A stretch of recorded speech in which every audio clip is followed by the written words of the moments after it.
이란 전쟁의 불똥은 한국 경제 어디로 튈 것인가? 100일 전 울산과학대 교수 경제학. 2023년 가자지구 전쟁이 개시된 지 3년여, 이스라엘의 이란 폭격으로 시작된 중동전쟁이 돌연 멈췄다. 트럼프의 미국이 개입하여 이란 핵시설을 폭격하며 항복을 종용하다 휴전. 약속 대련이란 소문이 무성한데 이란의 최고 지도자 참수 작전 운운하다가 황당하다. 애들 장난도 아니고. 지하 수십 미터를 파괴한다는 고성능 폭탄 벙커버스터는 휴전용 퍼포먼스였나. 이쯤 되면 세계를 기만한 해프닝에 다름없다. 무슨 일인지 복귀가 필요하다. 실제 전쟁은 장기냐 단기냐에 따라서 유불리가 갈린다. 오랜 중동 전쟁사를 보면 전쟁이 단기간에 끝난 적은 없어. 아마도 그대로 진행되었으면 전력의 유불리에 상관없이 장기전으로 갈 것이 유력했다. 미국과 이스라엘은 이라크, 아프가니스탄 침공 때처럼 늪에 빠져 전력을 소모할 가능성이 크다. 핵폭탄급 위력이라는 벙커버스터의 실체는 뭘까? 군사 전문가들 의견을 종합해보면 벙커버스터 한 발 무게는 13.6톤, 가격은 400만 달러쯤, 수십 미터 지하를 파괴한다는 어마무시한 소문에도 불구하고 발사체 운반의 문제, 지형에 따른 오차 발생, 중력 낙하 폭탄의 부정확성 등의 이유로 성공 여부를 장담할 수 없다. 포르도 폭격의 피해 정도가 잘 확인되지 않는 이유다. 지상전으로 확대되지 않으면 공중전 능력만으로 이란을 항복시킬 수 없다. 지상전 가능성도 사실 높지 않다. 국경을 마주하지 않는 이란과 이스라엘 간 거리는 1600km, 인구수는 10배, 영토 면적은 80배, 산악지형 병력은 60만 명 대 15만 명 4배 차, GDP는 4,800억 달러 대 4천억 달러로 엇비슷하며 중동 주둔 미군 지상 병력은 약 4만 명, 즉 정규 지상전은 미군의 참전과 무장력 우위까지 감안해도 단기 승산 가능성은 거의 없다고 봐야 한다. 승산이 모호하다면 장기전, 승산은 현지 사정에 익숙한 이란 쪽으로 기운다. 군사비 부담은 점점 더 커질 것이고 무리한 선제 폭격으로 국제 여론 흐름도 그리 좋아 보이지 않는다. 그러면 도대체 이 전쟁은 누구 좋으라고, 뭐 때문에 하는가?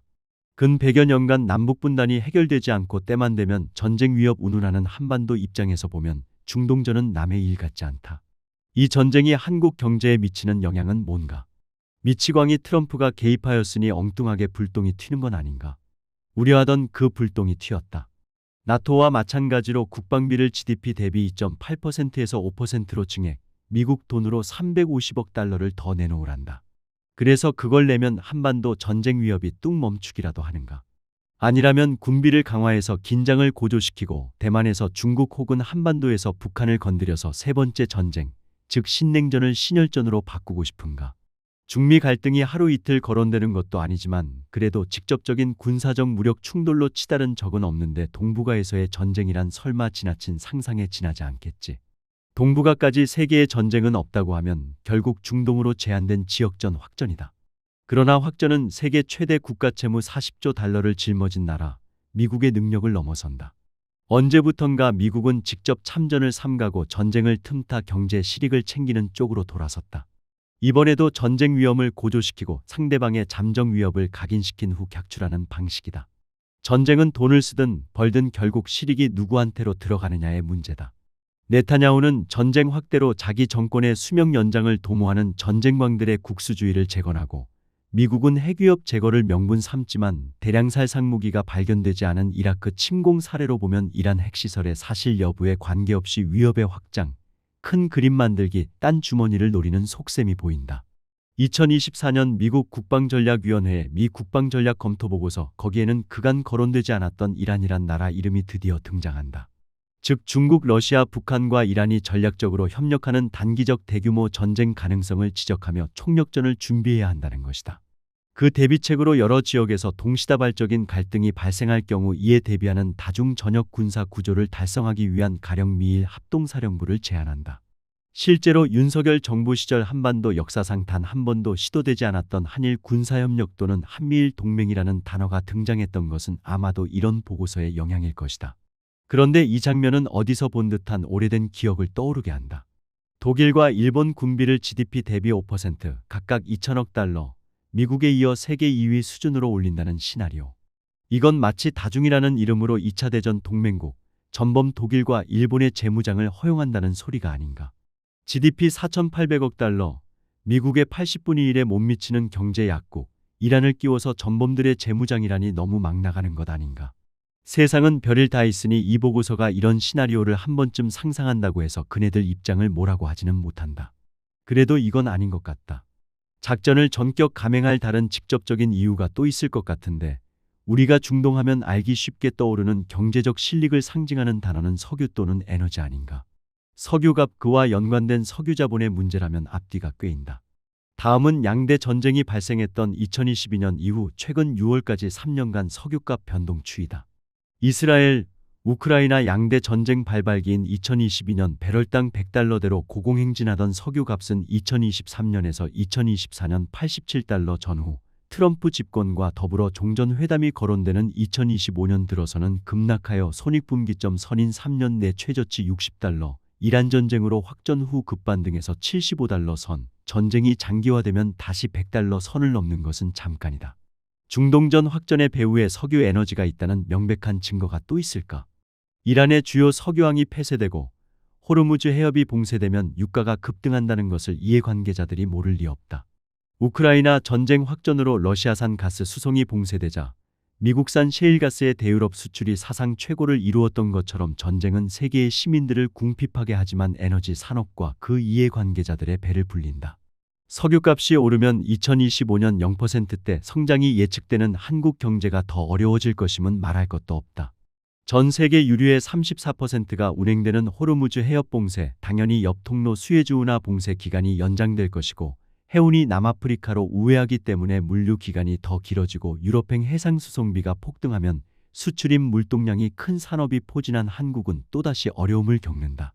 벌써부터 상하이 컨테이너 운임지수가 150% 인상이니 하는 판의 유일한 해운동맹 국적선사인 HMM의 사정이 나아질 것이라는 반대 급부의 소식도 들리지만 선사를 마냥 증선할 수 없는 것은 이번처럼 불확실성 발생 시 과잉선박 유효화 부담이 걱정이기 때문이다.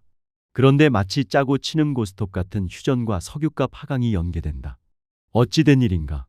만족스럽지 않겠지만 석유값 최저선을 넘겨 아쉬운 대로 손익분기점을 맞추는 선에서 소기의 목적을 달성한 것으로 해석해야 하지 싶다. 이 정도면 그 휴전은 막대한 전쟁 비용 회피용으로 사전 기획된 것이라고 볼 수밖에 없다. 이스라엘의 국방비는 연 465억 달러, GDP의 10% 수준으로 상승하였으며 방어돔 유지비 하루 5억 달러에서 10억 달러, 요격용 미사일 한 발당 350만 달러로 보도된 바 대이란 확전 시 GDP 대비 15에서 20% 전비 상승을 버틸 만큼 이스라엘 사정이 좋은 것은 아니다. 3년 전쟁 만에 탄약이 바닥이라는 소문처럼 궁지에 몰렸을 것으로 보인다. 미국의 국방비는 연 9,055억 달러, 코앞에 1조 달러를 넘어서면 사상 최대치 GDP 대비 4% 선, 연 이자만 500억 달러 감당하기 어려운 수준이다. 한편 이란의 유명한 자폭 드론은 탄도미사일의 1000분의 1, 대략 한 발당 2,000에서 3,000달러, 비교할 필요조차 없이 저렴하다. 이 정도 차이라면 장기전 시 어느 쪽에 승산이 있을지는 겪지 않아도 계산이 선다. 물론 이란이라고 지구전, 확전이 좋을 리 없다.